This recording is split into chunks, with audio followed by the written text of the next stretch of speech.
Pour commencer, je vais vous présenter les différents intervenants. Donc, on commencera par le docteur Mélanie Cornu, qui est médecin généraliste à Besançon, en lien avec Laurent Arnoux, pharmacien, mais aussi coprésident de la CPTS. Donc, tous deux pour un regard croisé sur l'antibiothérapie. Ensuite, nous poursuivrons avec les infections respiratoires de l'enfant, avec le docteur Raphaël Anxiona, qui est donc pédiatre spécialisé en infectiologie au CHU. Et puis les infections respiratoires basses de l'adulte, avec le docteur Mathieu Vieille-Picard, qui est pneumologue. Nous poursuivrons ensuite avec les infections urinaires et les antibiogrammes ciblés pour le bon usage des ECBU avec Béatrice Rosolène qui est infectiologue et responsable du Centre régional en antibiothérapie de Bourgogne-Franche-Comté. Et puis avec Pierre Marchenet qui est biologiste. Et nous terminerons avec Virginie Vera, déléguée de l'assurance maladie, pour des supports pratiques à votre disposition. Donc, et donc, on aura 10 minutes à la fin pour pouvoir répondre à vos questions qu'on aura collectées dans le chat tout au long de l'intervention du webinaire. Donc, pour commencer, je passe la parole à Béatrice Rosolène pour une petite introduction pour ce webinaire sur l'antibiothérapie. Merci. Merci Sabrina. Bonjour à tous. Donc, je suis Béatrice Rosolène, je suis infectiologue au CHU de Besançon et puis effectivement, je coordonne aussi le Centre régional en antibiothérapie, une structure qui est en place depuis à peu près 1 an et qui a comme fonction principale de promouvoir le bon usage des antibiotiques pour les 3 secteurs de l'offre de soins. Donc, je remercie beaucoup Dr Baudier et puis Madame Larrière de m'avoir invité à ce webinaire. Effectivement, la lutte, enfin le bon usage des antibiotiques, c'est une thématique qui est vraiment d'actualité. On entend parler d'antibiorésistance. L'actualité est marquée par des épidémies comme le mycoplasme, par les pénuries d'antibiotiques, comme actuellement pour la pénicilline. Et on voit l'importance d'un bon usage des antibiotiques et aussi d'un juste usage. Ce juste usage, il est le travail finalement de tous, de tout. Ça concerne autant les patients adultes que les patients de pédiatrie. Ça concerne tous les praticiens, qu'ils soient qui pratiquent en ville ou à l'hôpital, et puis toutes les spécialités, que ce soit les biologistes, les pharmaciens ou les médecins. Voilà, donc c'est un petit peu tout cet éventail qu'on a essayé de balayer aujourd'hui avec les différents intervenants et différents sujets qui vont pouvoir reprendre ces thématiques-là. Donc voilà, et je vous remercie. Là, c'est une CPTS, c'est vraiment une unité particulièrement intéressante parce que justement, tous les patients sont pris en charge dans ces CPTS et puis toutes les spécialités aussi sont représentées. Donc voilà, donc je suis très contente d'être là avec vous aujourd'hui. Merci de vous être connectés. On espère que ça sera intéressant pour vous. Et donc, moi, je vous retrouve un petit peu à la fin du webinaire pour ma partie et puis répondre à vos questions. Voilà. Merci beaucoup, Béatrice, merci. Donc, pour introduire, je vais vous présenter une enquête qui a été réalisée par la CPTS sur l'utilisation des traux d'angine. Donc, c'est une enquête qu'on a réalisée auprès d'une dizaine de pharmaciens. Et cette enquête sera aussi menée auprès des médecins généralistes, mais ça n'a pas encore commencé. Donc, dans ces premiers retours, on peut s'apercevoir que sur cette dizaine de pharmaciens, la moitié des pharmaciens utilisent les TROD et pour la plupart, ils souhaitent développer cette approche. En général, les patients acceptent facilement l'utilisation des TROD à la pharmacie. Lorsque le pharmacien a un test positif, il prend contact avec le médecin traitant ou demande au patient de le faire. Cependant, on observe pour certains, voilà, une réticence de certains médecins par rapport à la réalisation des TROD en pharmacie. Et donc, nous allons pouvoir échanger avec Dr Mélanie Cornu et Laurent Arnoux pour connaître un petit peu votre utilisation des TROD et puis les relations que vous entretenez, pharmaciens et médecins par rapport à ça. Donc, je vous écoute, Dr Cornu. Oui, bonjour à tous. Donc moi, je suis le docteur Cornu de Mazur. Je suis médecin généraliste installé à Besançon depuis une dizaine d'années. Donc les TROD en gym, c'est vrai que moi je les utilise déjà depuis que je suis installée, hein, effectivement, je les utilise, et d'autant plus en ce moment, en période d'épidémie, je les utilise au quotidien. C'est un test qui se réalise quand même très facilement au cabinet en quelques minutes et que j'utilise effectivement assez facilement à partir du moment où le patient se présente avec une symptomatologie, généralement c'est assez typique, hein, ils viennent, ils ont de la fièvre, ils ont mal à la gorge. Voilà, donc moi je les réalise. Alors, ils sont assez facilement réalisables chez l'adulte, chez l'enfant un petit peu moins parce que voilà, c'est des fois compliqué de les faire adhérer au prélèvement. Mais chez l'adulte, généralement, il n'y a aucun souci. Et puis chez moi, c'est vrai qu'ils sont habitués à ce que je fasse ce prélèvement. Donc, oui, souvent je le fais en début de consultation. Enfin, donc je les interroge pour connaître le motif. Donc généralement, c'est ça, ils ont de la fièvre. Donc normalement, on est censé faire un. Il y a des critères qu'on appelle les critères de Mac-Isaac. Et effectivement, on réalise le test si on a un score supérieur ou égal à 2. Donc il faut qu'ils aient de la fièvre, une atteinte ganglionnaire, une augmentation des amygdales. Il ne faut pas qu'il y ait de tout. Et puis en fonction de. Donc chaque critère code pour un point. Et puis l'âge aussi compte plus ou moins. Donc on fait le test généralement. Moi je le fais en début de consultation parce qu'il faut compter environ 5 minutes hein, pour avoir les résultats du test. Donc voilà, c'est très simple. Ça se présente. On peut les commander en plus très facilement à la Sécu, hein. Donc il y a 25 tests dans la boîte. Tout est fourni dedans, que ce soit les abaisse-langues, les réactifs, les bandelettes, enfin tout est fourni. Vous prélevez, vous mettez le prélèvement en contact avec les réactifs, vous trempez la bandelette dedans et il faut attendre environ 5 minutes pour avoir le résultat du test. Donc c'est très simple, hein. Soit c'est positif avec, je ne sais pas si on va voir, mais voilà, avec 2 barres, comme les tests Covid en fait, hein. Soit c'est négatif avec une barre et c'est vrai que du coup ça permet d'expliquer aux patients effectivement la prescription ou pas d'antibiotiques, quoi. Voilà. Et puis effectivement, en France, tous les ans, c'est 9 millions quand même d'angines qui sont diagnostiquées et on sait que la plupart sont virales. Donc c'est vrai que le TROD, il a quand même toute sa place euh, dans notre pratique voilà, au quotidien. Et quand on partage le résultat du test avec le patient, c'est vrai qu'il comprend mieux aussi pourquoi effectivement on, pourquoi on ne lui met pas ou au contraire, est-ce qu'on lui prescrit un antibiotique, quoi. Voilà ce que je pouvais vous dire, moi, aujourd'hui, sur ma pratique au quotidien des TROD. Merci. Donc, Laurent Arnoux, on vous écoute. Alors nous, donc moi en tant que pharmacien, donc nous avons les nouvelles recommandations de l'ANSM qui intègrent donc l'intervention du pharmacien en faveur du bon usage des antibiotiques aussi. Donc on réalise aussi des TROD en gyn, dans les mêmes conditions que Mélanie.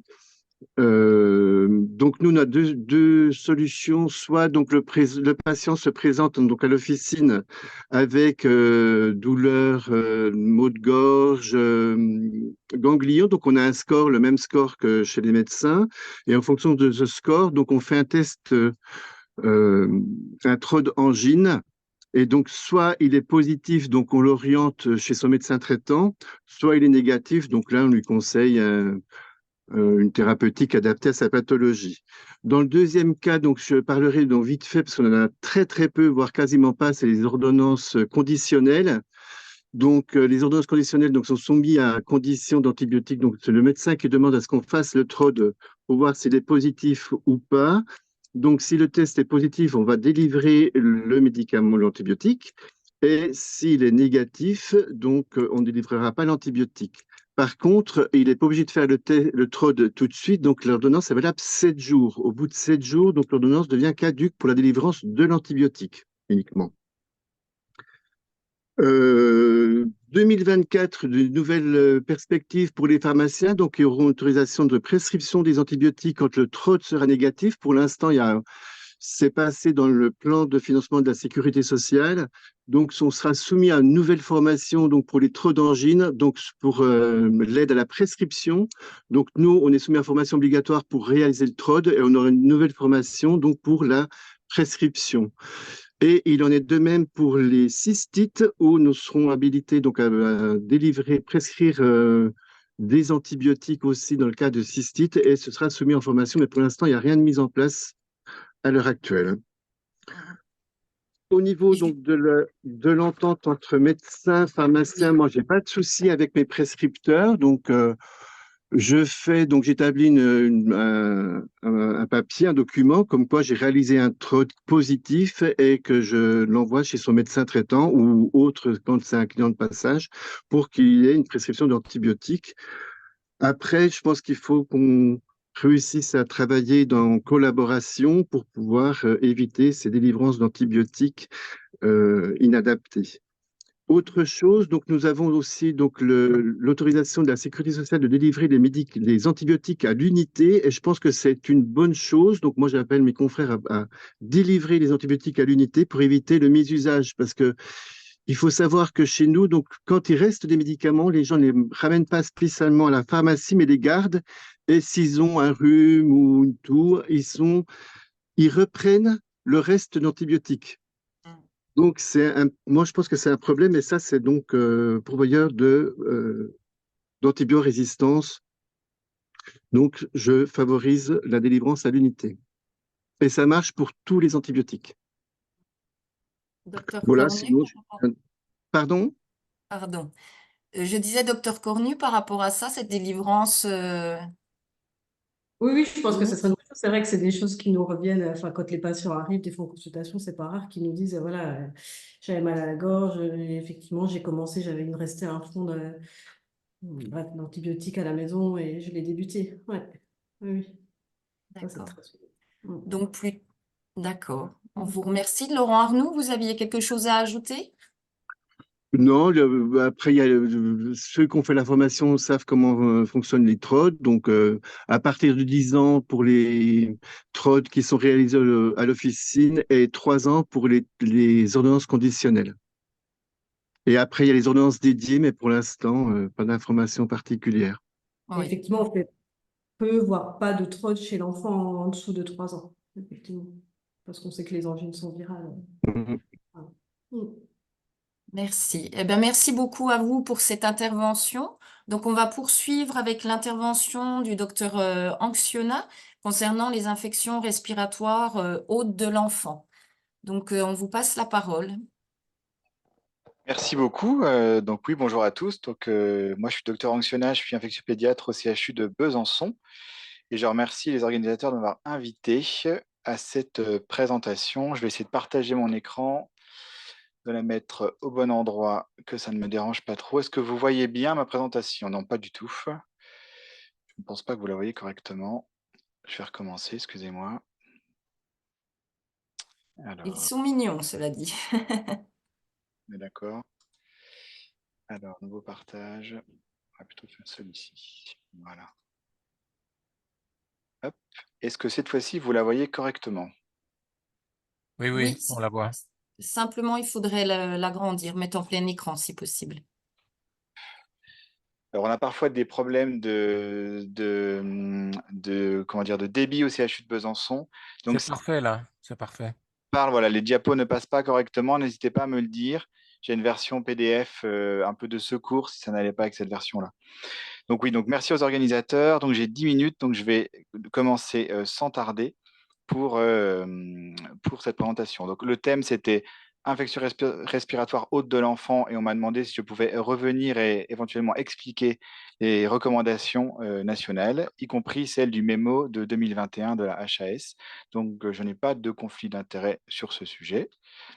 Un tout petit point de contexte à propos de cette étude publiée dans le BEH sur le nombre d'antibiotiques prescrits par classe d'âge et par sexe sur les 10 dernières années jusqu'en 2022. Et on observe deux choses, que les enfants, notamment les enfants de moins de 4 ans, sont la population qui reçoit le plus d'antibiotiques, avec en moyenne 1,5 antibiotiques par an et par enfant. de moins de 4 ans. Alors, voilà la fiche mémo HAS qu'on m'a demandé de disséquer et de revoir avec vous. On va la prendre, je l'ai un petit peu découpée avec l'idée de revenir sur chaque grand thème. Alors, s'agissant de la rhinopharyngite aiguë, quelque chose que tout le monde connaît par cœur, une maladie qui va donner une inflammation des fosses nasales et du pharynx, avec une belle photo de l'aspect que ça prend à l'examen clinique. Donc, pas d'amygdale tuméfiée, simplement une gorge et un pharynx érythémateux. Dans 100% des cas des rhinopharyngites, l'agent pathogène est viral. Et donc, vous ne serez pas surpris que la fiche mémo recommande l'abstention s'agissant du traitement antibiotique. La question qui m'est tout le temps posée en avis ou qui est tout le temps posée de base, c'est ou pourrait-il y avoir une surinfection bactérienne? C'est-à-dire, est-ce qu'il y aurait une bactérie en plus qui justifierait la prescription d'un antibiotique? Alors, en réalité, il n'y a pas de durée qui justifie cette surinfection, ou plutôt la façon de, comment dire, d'évoquer une surinfection. La couleur de la rhinorrhée qui est très souvent évoquée par les patients ou les parents, à savoir c'est verdâtre, c'est blanc, c'est jaune, n'est en aucun cas synonyme de surinfection. Les études qui ont été faites sur ces rhinorrhées n'ont rien révélé de particulier. Et ce qu'on retient plutôt, en tout cas chez l'enfant, c'est la réapparition d'une fièvre élevée. Donc une rhinopharyngite qui a chauffé à 40-41, qui ensuite a rétrocédé à 39-38 et qui rechauffe à 41 à J4. On va plutôt chercher une complication, une surinfection, si on peut l'appeler comme ça, à type de type moyenne aiguë ou de sinusite selon l'âge. Et à savoir que chez l'enfant, il y a un chiffre qui est maintenant bien validé par une grande étude que j'aurais pu citer, que quand on a un foyer infectieux chez un enfant, il y a moins de 2% de risque d'avoir un deuxième foyer ailleurs. Donc typiquement, un gamin qui a une belle rhinopharyngite d'apparition aiguë, il a moins de 2% de risque d'avoir une pneumonie. Ce qui ne veut pas dire qu'il faut s'abstenir de la chercher, mais c'est un chiffre qui est quand même assez rassurant et qui permet aussi de se rassurer quand on a un vrai foyer et quand on est sûr. On ne passe pas à côté souvent d'autres choses. Alors, il y a aussi une question qui est très souvent rapportée par les patients dans le cadre de la rhinopharyngite, c'est la durée de la toux.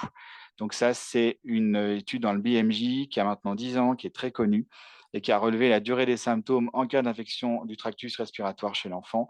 On retient la petite courbe en noir avec les pointillés qui montre que en cas d'infection respiratoire, la durée moyenne de la toux, plutôt la durée médiane de la toux chez 50% des patients, c'est au minimum 10 jours. Et il y a jusqu'à 3/4 des patients qui ont une toux qui va durer 15 jours, un quart des patients qui a une toux qui va durer 15 jours après une infection aiguë. C'est quelque chose que je dis systématiquement aux urgences à tous les parents d'enfants que je vois pour expliquer qu'une toux qui persiste à J3, J4 ou J7, c'est complètement normal. Alors, on enchaîne sur les angines. Il y a déjà beaucoup de choses qui ont été dites, donc je ne vais pas trop en rajouter. Des amygdales tuméfiées, inflammatoires. Vous avez une petite photo qu'on a prise récemment dans le service avec en plus un petit purpura des piliers pharyngés.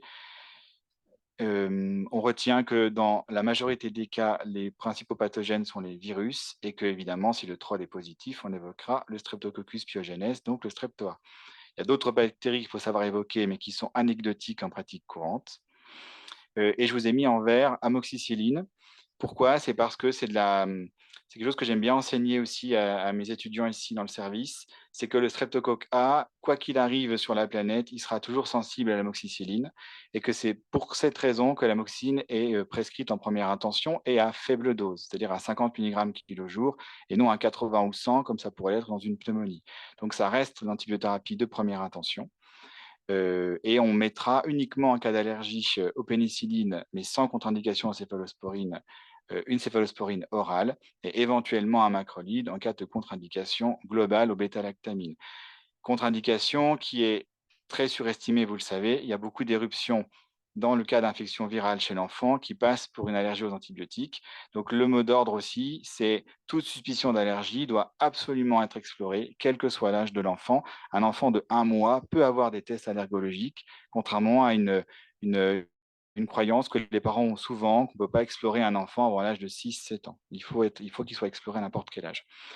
Étude française récente, jusqu'à 40%, alors c'est 40% de positivité maximale du TROD streptoa dans les angines de l'enfant, donc ça vaut largement le coup de faire le streptatest pour justifier la prise ou la non-prise, d'ailleurs la non-prescription d'amoxicilline. Donc les sinusites de l'enfant, c'est une pathologie qui est pas si facile que ça à diagnostiquer, parce que faire préciser le siège de la douleur, le caractère évoquant une sinusite, pas toujours simple. On retient que les agents pathogènes sont globalement toujours un petit peu les mêmes dans les infections ORL.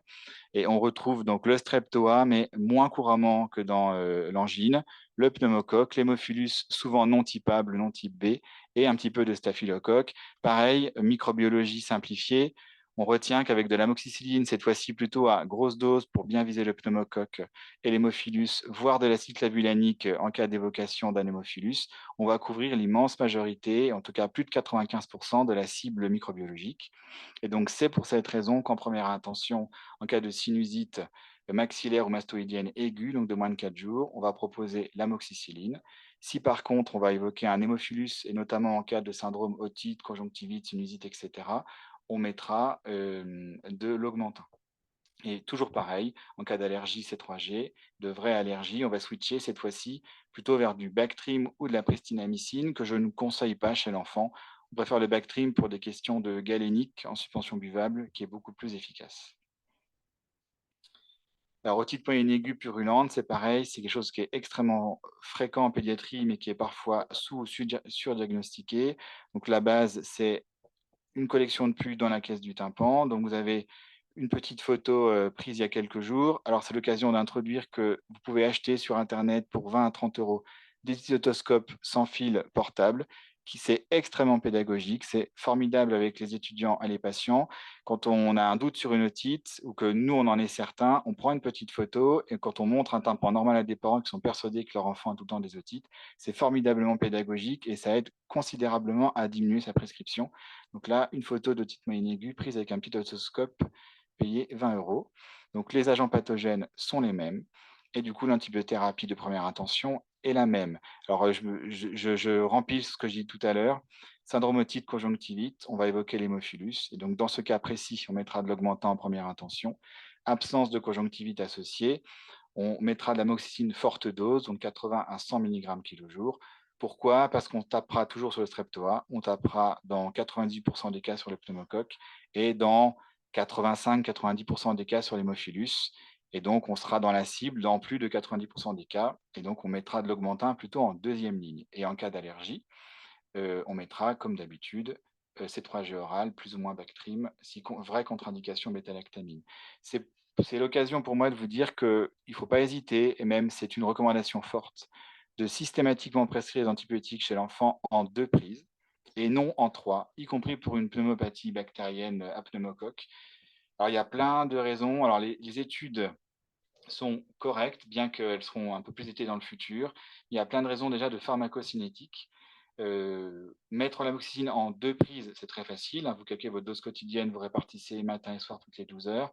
L'augmentin, c'est très facile aussi. Il suffit de donner pour un gamin de 10 kg, une dose 15 kg le matin, une dose 15 kg le soir. Vous avez une biodispo qui est meilleure.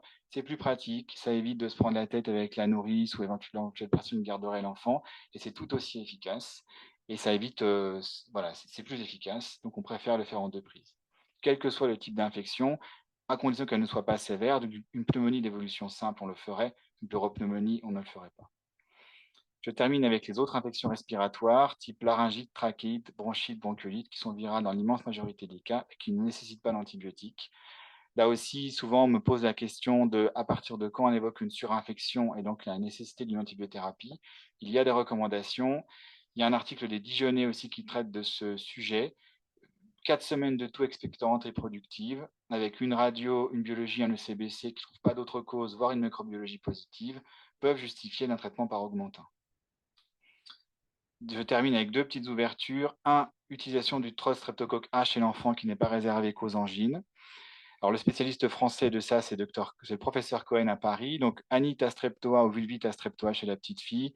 Vous en avez peut-être déjà vu. C'est un siège extrêmement rouge.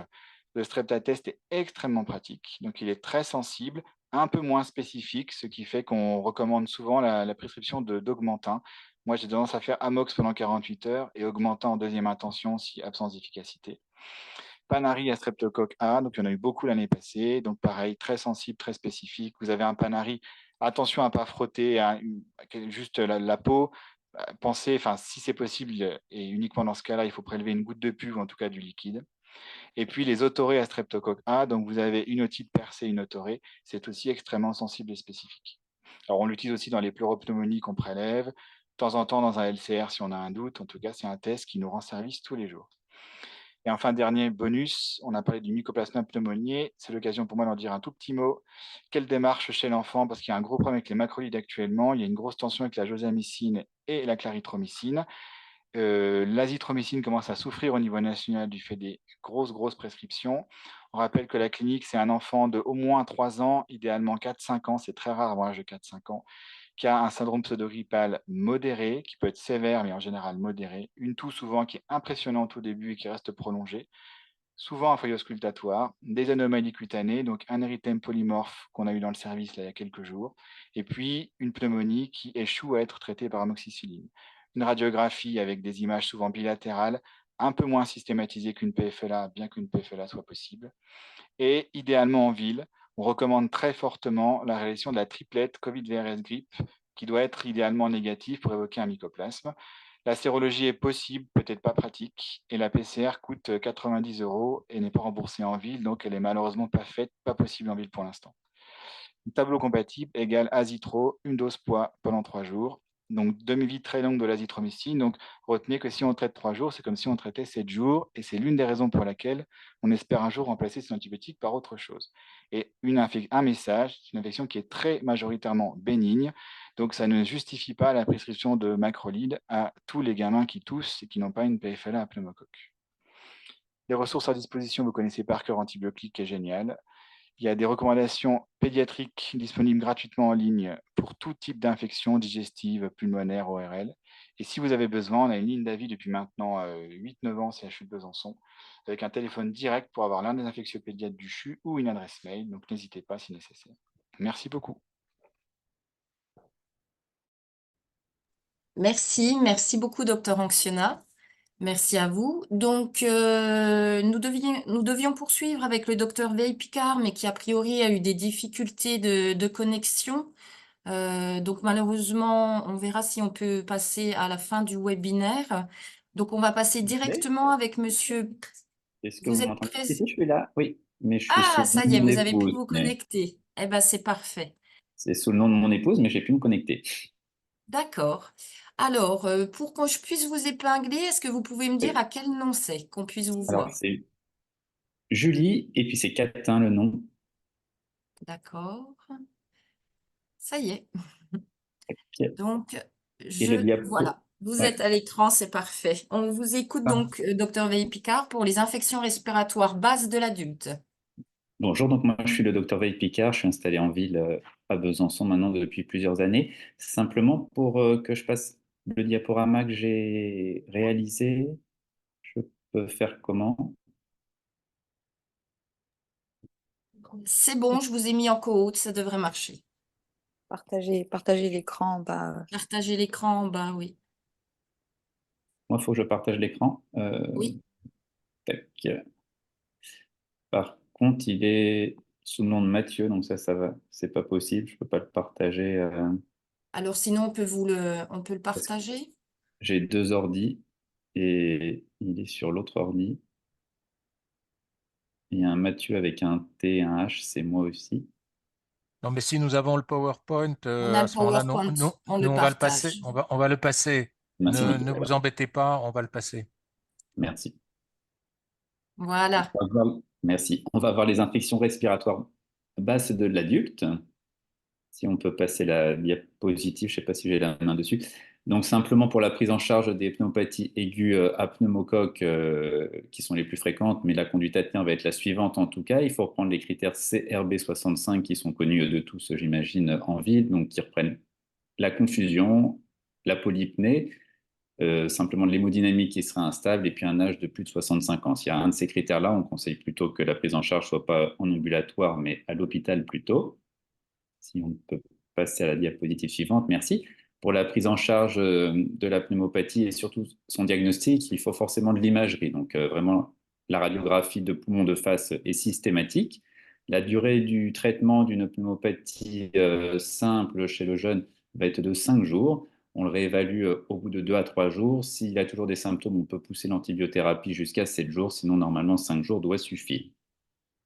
La prévention, bien sûr, des pneumopathies. Donc ça, il faut le rabâcher aux patients relativement souvent. C'est bien entendu le sevrage en tabac. Un patient qui fume va faire plus d'infections. Les infections vont traîner aussi plus longtemps parce qu'il va altérer sa barrière. Il faut bien qu'ils soient vaccinés contre la grippe, contre le Covid, s'ils ont plus de 65 ans, s'ils ont une immunosuppression, s'il y a d'autres comorbidités associées. Et bien sûr, le pneumocoque, où il ne faut pas oublier la double vaccination antipneumococcique et puis le rappel à 5 ans chez les patients qui ont de la BPCO emphysémateux, mais pas que. L'antibiothérapie pour la pneumopathie, donc chez un sujet voilà, jeune sans comorbidité, c'est de l'amoxicilline à 1 g x 3 s'il n'a pas d'allergie, sinon on passe à la piostacine à 1 g x 3. La piostacine va avoir comme intérêt aussi de cibler certains intracellulaires. Et si un échec à 2 à 3 jours de l'antibiothérapie, on essaye de switcher pour l'autre sorte, donc qui va être soit des macrolides si on a commencé par l'amoxicilline, soit l'amoxicilline si on a commencé initialement par le macrolide. Si au bout de 2 lignes, on est en aggravation, qu'il y a un échec, là, il faut repenser à l'hospitalisation. Pensez également aux pneumopathies post-grippales ou en tout cas post-virales qui sont assez fréquentes. Là, on peut rediscuter une antibiothérapie peut-être un petit peu plus lourde avec de l'augmentin 1 g x 3 pendant 7 jours ou de la pristinamycine de nouveau. Si on a un échec au bout de 2 à 3 jours, il faut encore repenser à l'hospitalisation. Il faut faire très attention aux quinolones qui fonctionnent bien, mais s'ils en ont eu dans les 3 mois précédents, il faut mieux les éviter. Pour faire le distinguo et choisir la bonne antibiothérapie, il faut reconnaître les pneumopathies franche-lobaire aiguë. Donc, c'est la pneumocoque, vous allez souvent avoir un début brutal avec une fièvre qui sera élevée aux alentours de 39, une asthénie, un malaise général, des douleurs au niveau du thorax et puis des expectorations qui sont souvent un petit peu sales. Un petit herpès labial peut vous évoquer aussi le pneumocoque et puis à la radiographie pulmonaire qui, je vous ai dit, est systématique, vous allez avoir des condensations qui sont systématisées. Le syndrome inflammatoire à la biologie en général très significatif si jamais le patient a eu une prise de sang. Les pneumopathies à bactéries atypiques intracellulaires, donc comme on l'a vu précédemment, en dessous de 3 ans, c'est relativement rare. Après 40 ans, c'est aussi plutôt rare. Il faut qu'il y ait un contexte vraiment d'épidémie, comme on l'a vu également récemment. Et puis l'installation du tableau est beaucoup plus progressive avec un petit fébricule, une toux sèche. On a vu des atteintes qui sont cutanées qui sont possibles, un syndrome pseudo-grippal, des myalgies, des signes oculaires et puis des diarrhées. La PCR, comme on a vu, n'est pas remboursée. La sérologie peut aider, mais souvent, il faut une cinétique entre 2 sérologies. Et au niveau de la prise de sang, pour trouver une petite chute des globules rouges, une cytolyse hépatique. La radiographie, plutôt des opacités multifocales, comme décrit précédemment également. Et le traitement, on part plutôt sur des macrolides.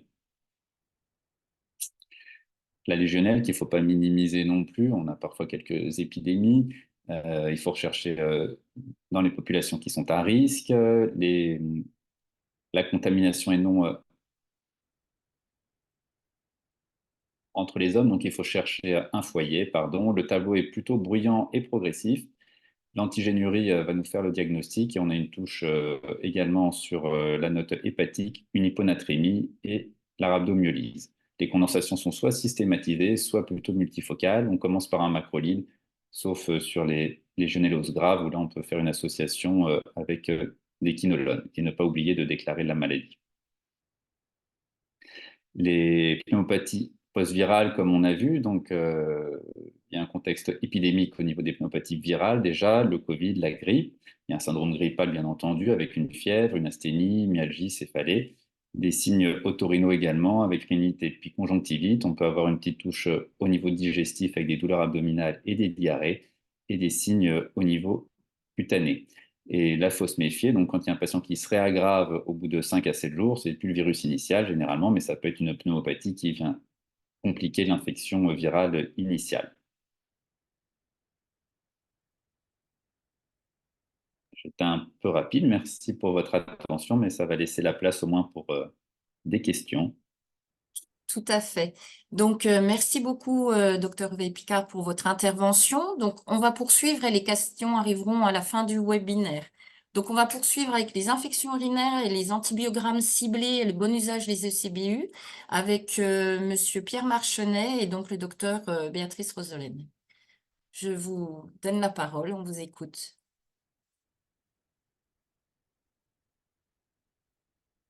Alors, Béatrice, votre Oui. micro, merci. Pardon.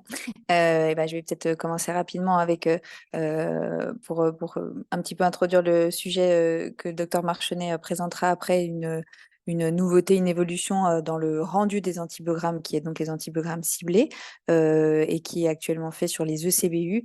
Donc, simplement pour rappeler les règles finalement de réalisation de ces prélèvements urinaires, qui sont de deux types. Il y a soit la bandelette urinaire, soit des ECBU. Je ne sais pas si vous pouvez mettre, je vois pas la diapo moi, mais donc très rapidement, mais on se rend compte que souvent, une fois que les examens ont été faits, il est difficile parfois de ne pas en prendre compte. Donc un rapide rappel, mais qui est vraiment hyper important, que ce soit en milieu hospitalier, en ville, en EHPAD, et que ce soit pour les adultes, pour les enfants.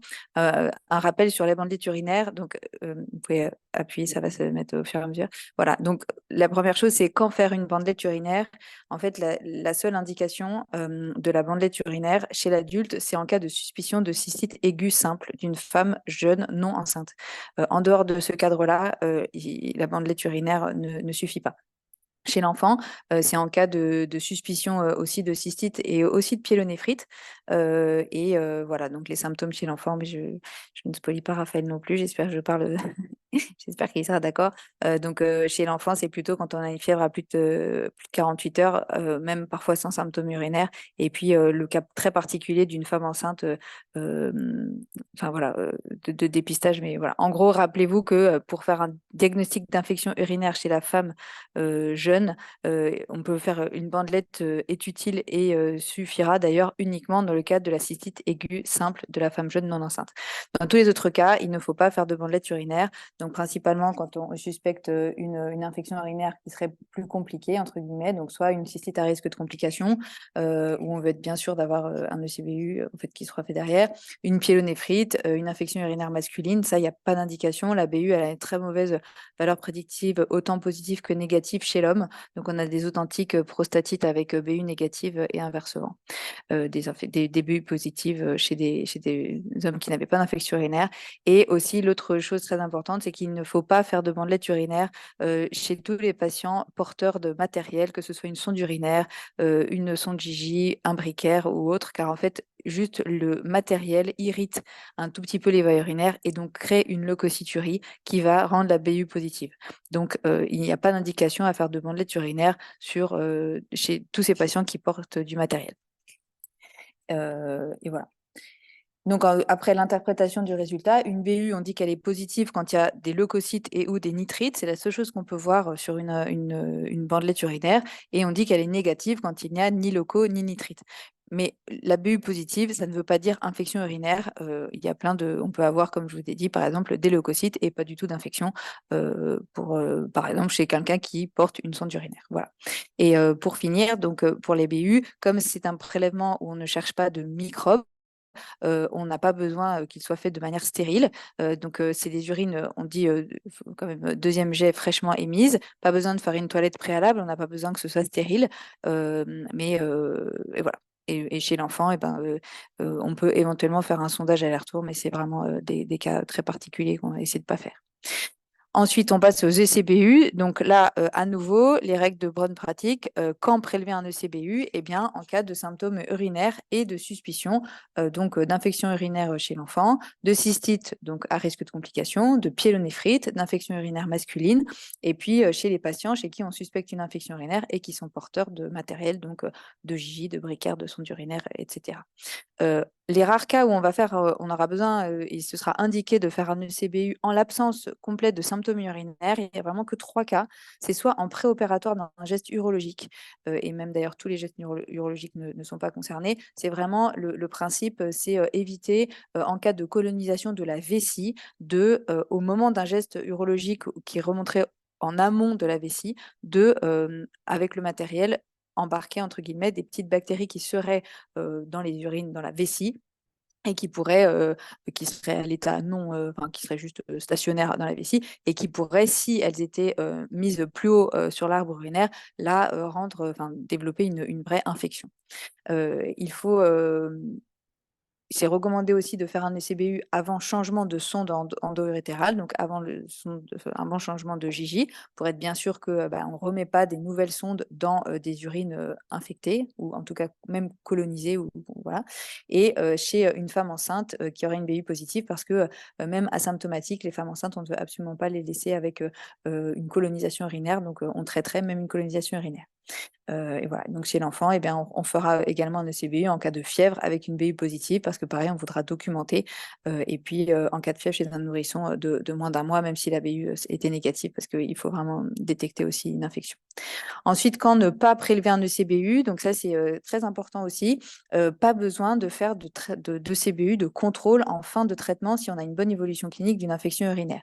Pareil, il n'y a pas besoin jamais de faire de CBU avant ou après changement d'une sonde vésicale. La sonde vésicale, elle va de toute manière être abouchée à l'extérieur au niveau du méa urinaire, qui ne sera jamais stérile.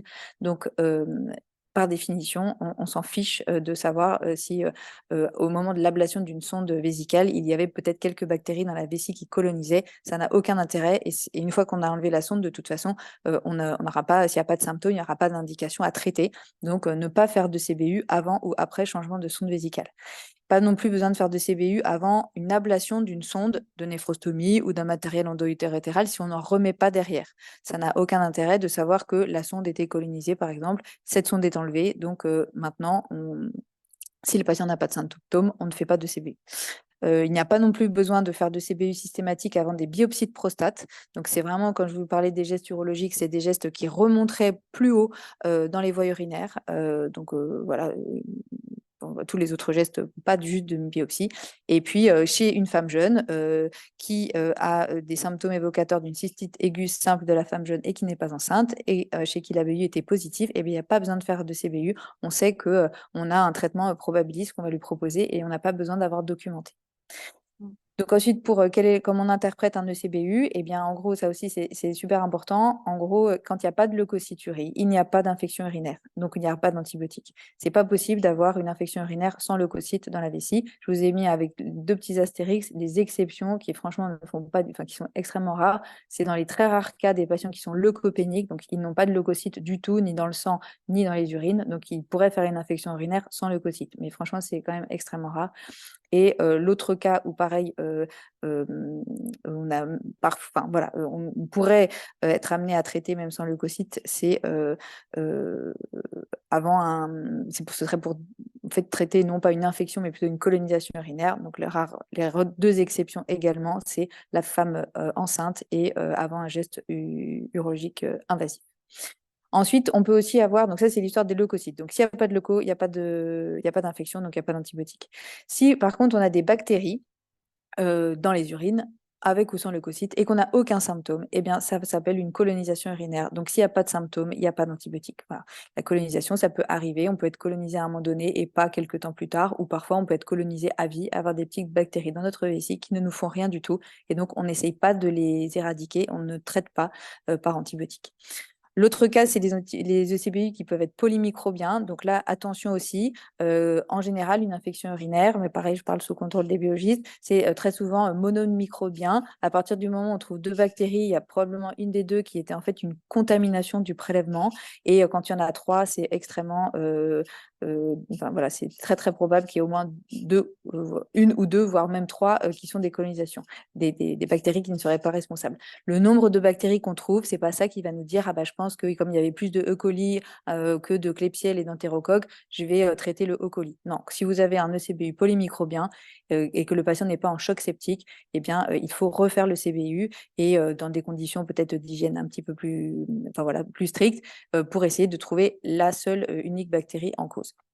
Et ben enfin, si on a bien des signes urinaires et une bactériurie et une leucocyturie, dans ce cas-là, eh ben, on a tous les critères pour parler d'infection urinaire et dans ce cas, les antibiotiques seront indiqués. Donc voilà. Et là, pour le coup, il nous faut un prélèvement stérile, enfin fait dans des conditions stériles. Donc il faut faire un ECBU après toilette urétérale sur le prélèvement du deuxième jet et donc bien dans un pot stérile pour éviter la colonisation, la contamination du petit pot qui nous rendrait un faux résultat positif. Voilà, donc je laisse la parole Merci à Pierre beaucoup. Marchenet pour la suite. Merci, oui, on a pris un petit peu de retard, donc on va essayer de faire un peu plus rapidement, s'il vous plaît. Merci, je vous écoute, Monsieur Marchenet. Bonjour. Alors, je vais essayer de partager la présentation. C'est parfait. C'est bon pour l'affichage? Alors, bonjour à tous, je m'appelle Pierre Marchenet, je suis biologiste médical au sein du groupement de laboratoire LPA. Je suis directeur technique de la microbiologie. Alors, je remercie les organisateurs de m'avoir convié à ce webinaire au cours duquel je vais vous parler des antibiogrammes ciblés. Le principe, la mise en place et un retour d'expérience aussi au sein de nos laboratoires. Donc finalement, l'antibiogramme ciblé, c'est rendre un résultat partiel de l'antibiogramme en ciblant les antibiotiques les plus pertinents dans le contexte considéré et en épargnant autant que possible les antibiotiques critiques. Les objectifs sont des prescriptions davantage conformes aux recommandations, d'épargner donc les antibiotiques critiques, notamment les fluoroquinolones et les C3G, d'optimiser la réévaluation de l'antibiothérapie et de sensibiliser au bon usage des antibiotiques. Très récemment, c'est-à-dire en octobre 2023, en fait, il y a eu la parution des recommandations de bonnes pratiques par l'HAS, qui a été missionnée en fait par la DGS pour officialiser des tableaux décisionnels élaborés par la SFM et la SPILF à la demande de la DGS. Donc, officiellement, depuis octobre 2023, les sociétés savantes encouragent les laboratoires à cibler les antibiogrammes. Le contexte est une consommation totale d'antibiotiques qui est majoritairement en secteur de ville. Les infections urinaires communautaires sont le troisième motif de prescription en ville, derrière respiratoire haut et bas. L'Escherichia coli est responsable de la majorité des infections urinaires communautaires et la résistance des Escherichia coli au C3G au fluoroquinolone reste une préoccupation majeure. Par ailleurs, on connaît le lien direct entre surconsommation des antibiotiques et résistance.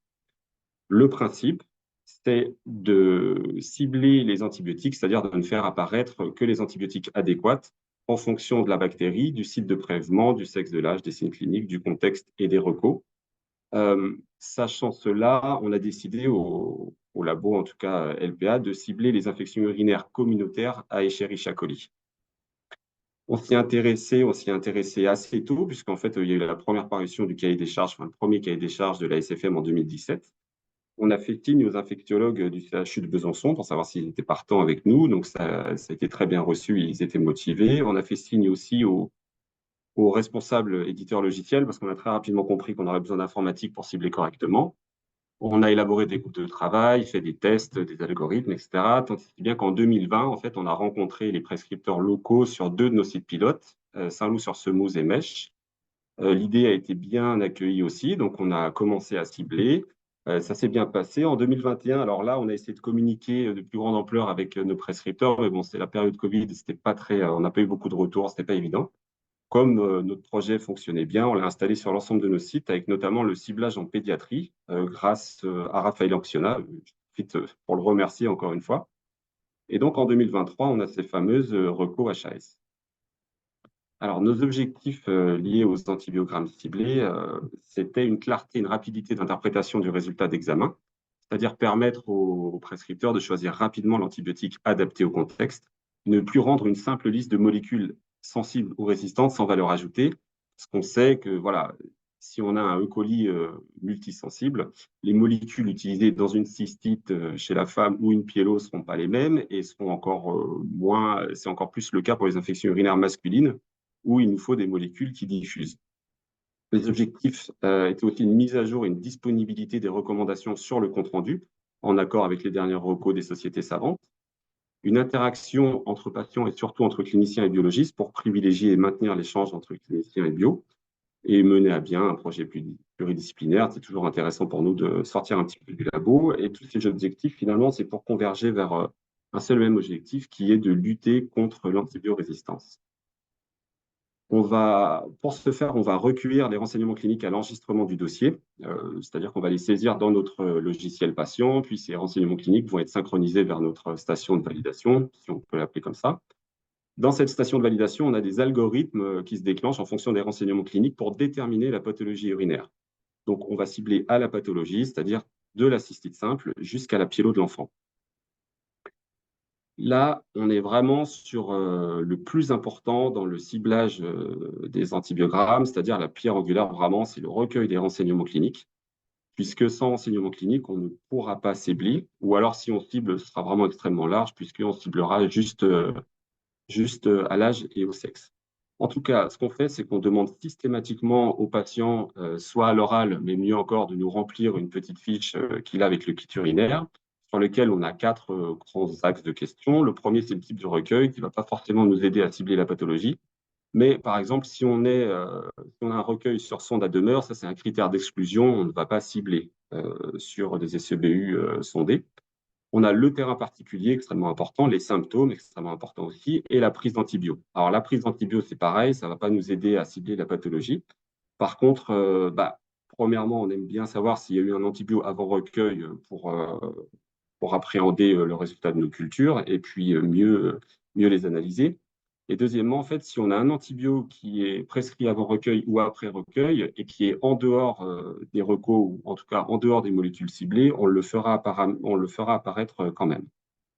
Là, je vous montre rapidement un exemple d'ordonnance qu'on avait pu paramétrer avec le cabinet des boutons d'or à mèche. Et alors ça, c'était vraiment pour nous une super nouvelle parce que en fait, là, la secrétaire va prendre l'ordonnance, va simplement lire, et le médecin, en fait, quand il tape le CBU, il a une prescription qui déclenche en fait nos renseignements cliniques. Donc, la secrétaire prend l'ordonnance et recopie les renseignements. Alors, ça, c'était super parce que finalement, on a les renseignements cliniques à la source, c'est-à-dire du clinicien, et qui sont souvent beaucoup plus juste que ce que nous donne le patient. Mais de toute manière, si on a un doute sur la clinique, on prend tout le temps notre téléphone pour essayer de cibler au mieux.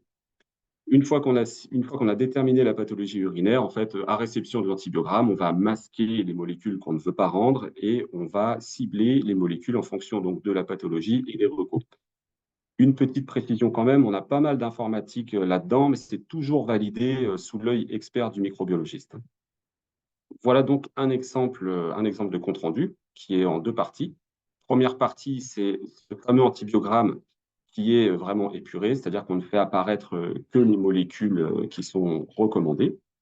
Et en deuxième partie, on rappelle systématiquement, finalement, les recommandations de traitement. Donc ici, c'est pour une infection urinaire masculine. On redonne les molécules, la posologie, la durée de traitement.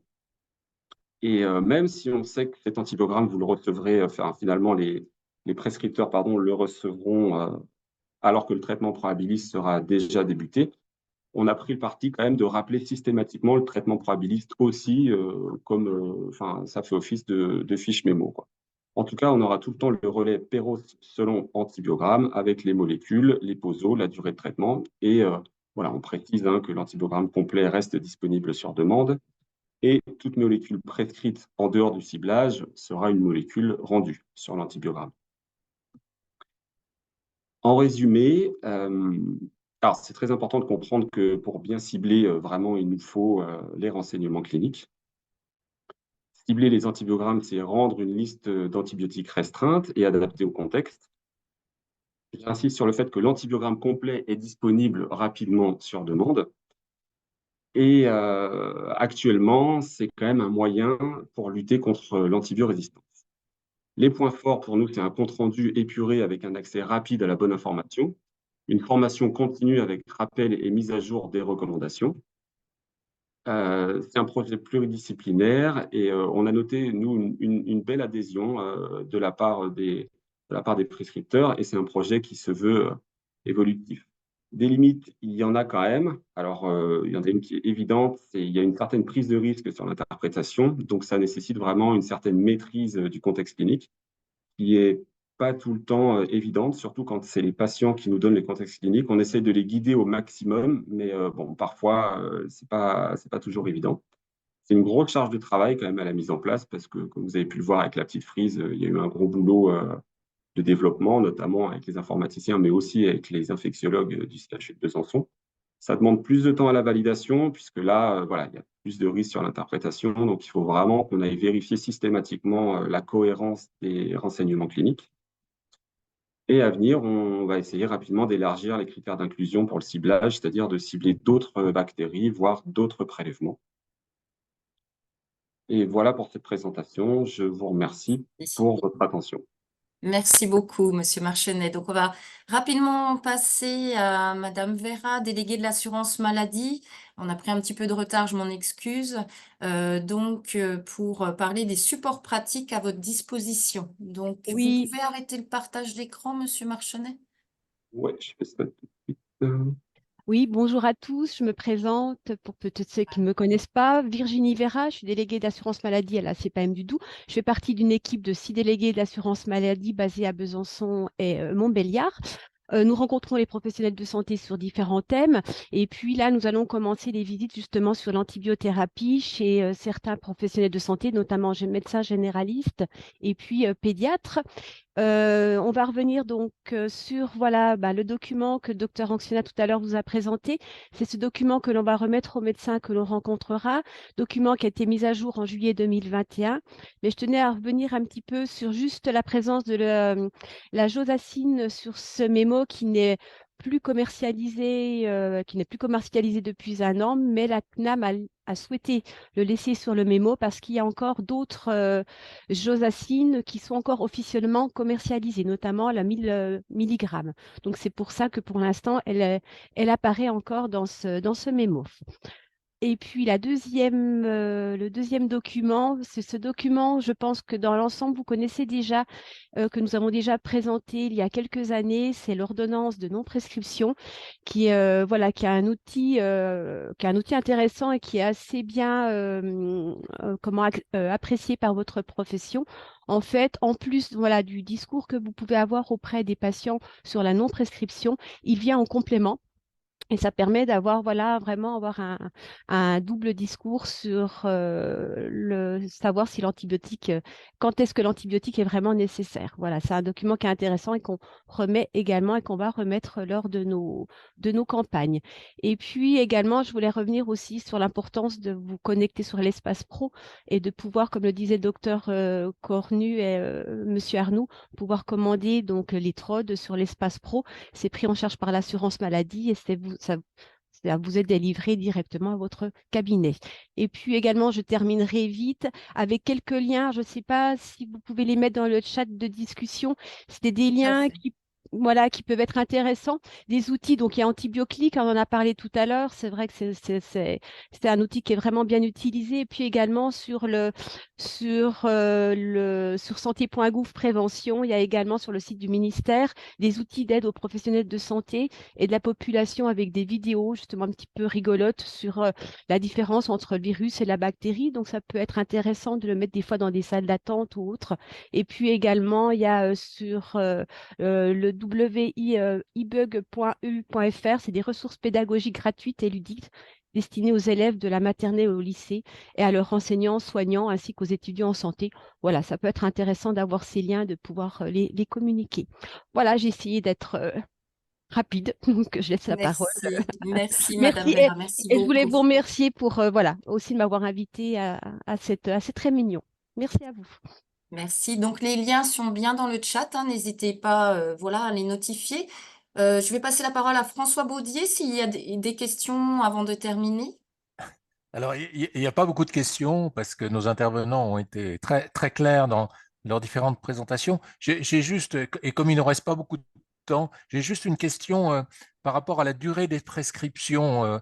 Alors, elle est assez variable suivant les présentations que vous avez pu faire. Souvent, c'est autour de 10 jours, mais parfois, c'est 5 jours.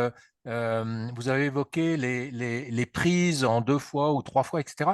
Est-ce qu'au niveau des recommandations que l'on peut trouver dans les publications, dans la littérature, est-ce que tout ça est en général très, très clair. Et puis, ça permet aussi de retomber sur le propos de notre pharmacien qui évoquait l'intérêt d'avoir des prescriptions, enfin, des remises à l'unité, parce qu'effectivement, je pense qu'entre remise à l'unité et durée du traitement, il y a un lien. Donc voilà, je voulais simplement savoir sur la durée des prescriptions, est-ce que les recommandations sont claires? Je peux peut-être commencer pour la pédiatrie. Euh, oui, de plus en plus. En fait, pendant longtemps, sont apparus des intervalles, enfin, apparaissaient des intervalles du type 8-10 jours dans les otites, ce qui était très pénible. Donc maintenant, c'est 10 jours. Alors, parce qu'il y a une grande étude, effectivement, et qui est sortie il y a maintenant 6-7 ans, qui a validé que c'était 10 jours dans les otites du moins de 2 ans et 5 jours dans les otites du plus de 2 ans. C'est bien 6 jours pour les angines, ça correspond à de vieilles données aussi. En fait, actuellement, en infectiologie, on essaie de supprimer toutes les fourchettes, y compris pour les infections hospitalières, pour éviter d'avoir des trucs du type 2 à 6 semaines, 8 à 10 jours, etc. C'est plus clair. Pour les pneumonies de l'enfant, actuellement, on est sur 5 jours. Pour l'adulte, je ne sais pas bien. Je vais laisser Mathieu ou Béatrice répondre.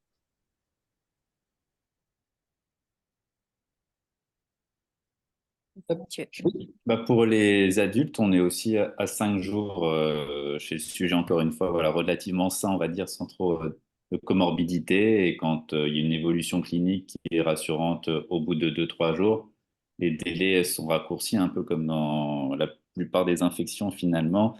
Et on est passé, oui, de 7 à 10 jours il y a quelques années à plutôt 5 jours maintenant, sauf évolution non favorable, bien évidemment. Et je rajouterais juste que je pense chez l'adulte, tout à fait comme chez l'enfant, la persistance de la toux, c'est pas du tout un critère de mauvaise évolution, quoi. Voilà, donc les durées chez l'adulte, c'est vraiment, comme vient de dire Dr Vieille-Picard, c'est 5 jours dans normalement l'immense majorité des cas, et on peut monter à 7 jours, même une pneumonie acquise en réanimation à PIO multirésistant, ce sera 7 jours d'antibiothérapie, c'est pas indiqué de faire plus, sauf pleurésie ou abcès ou ce genre de choses. Donc voilà, 5 jours si grande majorité des cas et 7 jours dans les cas les plus graves, entre guillemets. D'accord. Juste Oui, pour répondre et prendre la suite, pardon. Non, Pour non, prendre la allez-y. suite, effectivement, il faut vraiment pas se baser sur la toux parce qu'on a des toux post-infectieuses, post-virales qui peuvent durer plusieurs semaines. Et effectivement, et on voit des patients qui ont eu une première ligne, une seconde ligne, une troisième ligne. Parfois, parce qu'ils continuent de tousser, mais ils ont plus de fièvre, ils ont une biologie qui est plutôt nickel, ils ont une radio qui était pas très bonne initialement, mais il y a toujours un petit retard entre la radio puis la clinique. Et la radiographie a été refaite un peu précocement au bout de 5-7 jours, donc elle est toujours pas terrible. Et on retombe sur plusieurs antibiothérapies alors que mécaniquement, enfin, le patient est vraiment traité de sa pneumonie et c'est les séquelles qu'il peut en garder. Donc là, il faut laisser le temps au temps simplement. J'espère que j'ai D'accord, été clair merci. aussi. Merci. Alors peut-être juste une toute petite question, puis on va arrêter parce qu'en général, on essaye de ne pas déborder, puisque vous avez tous beaucoup d'occupations. En cas de rupture de stock d'amoxicilline et des suspicions d'hémophilus, par quoi remplacer? Peut-être en un mot, un infectiologue. Une C3G orale. Parce que ce que fait l'acide clavulanique, les céphalosporines sont capables de le faire. Donc, on peut mettre de l'amox à grosse dose et voir comment ça évolue, ou on peut commencer par une C3G orale. OK. Idéalement, C3G orale, enfin idéalement, recommandation parlant C3G orale, je dirais idéalement d'abord amox à 80-100 mg kg et si mauvaise évolution, C3G orale. Parce que ça sélectionne quand même beaucoup moins qu'une C3G. Très bien. Merci beaucoup. Je repasse la parole à Sabrina. Merci beaucoup. Donc, simplement remercier nos intervenants pour leur prestation aujourd'hui. Vraiment, merci à vous. Et puis, vous annoncer aussi notre prochain webinaire, donc le jeudi 18 janvier, sur l'exercice coordonné, osons l'exercice coordonné, une autre façon d'être soignant. Donc voilà, une invitation vous sera systématiquement envoyée pour toutes les personnes participantes. Et puis, n'hésitez pas à faire part de l'information autour de vous. Donc, je vous remercie vraiment toutes et tous pour votre participation et on vous souhaite à tous de très belles fêtes de fin d'année. À très bientôt.